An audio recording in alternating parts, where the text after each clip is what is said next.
জনপ্রিয় অভিনেত্রী তাসনুভা তিশা সম্প্রতি গুরুতর একটি অভিযোগ উত্থাপন করেছেন। শুটিংয়ের সময় এক যুবক, যিনি সাংবাদিক পরিচয় দিয়ে উপস্থিত ছিলেন, লুকিয়ে আপত্তিকর ভিডিও ধারণ করেছেন বলে অভিযোগ করেছেন তিনি। ২০ নভেম্বর রাতে ফেসবুক লাইভে এসে এই অভিযোগ জানান তিশা।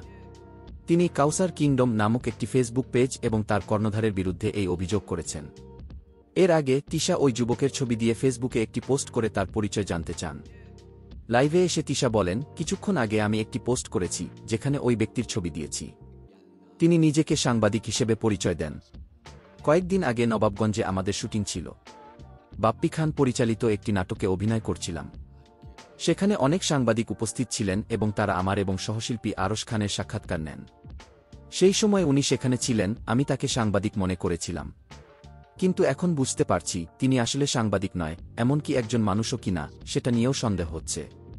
কারণ তিনি লুকিয়ে অনেক অভিনেত্রীদের আপত্তিকর ভিডিও ধারণ করেছেন, যার মধ্যে আমার ভিডিওটিও রয়েছে। সেই ভিডিওটির ভিউ 2.1 মিলিয়ন ছাড়িয়েছে এবং সেটি ছড়িয়ে পড়েছে, যদিও ভিডিওটি নামানোর চেষ্টা করা হয়েছে। কিন্তু অনেকের কাছে ভিডিওটি এখনও রয়েছে।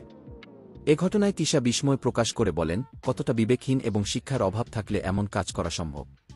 এ ধরনের কিছু মানুষ আছেন যারা নিজেদের সাংবাদিক বলে দাবি করেন, কিন্তু তারা আসলে সাংবাদিক নয়।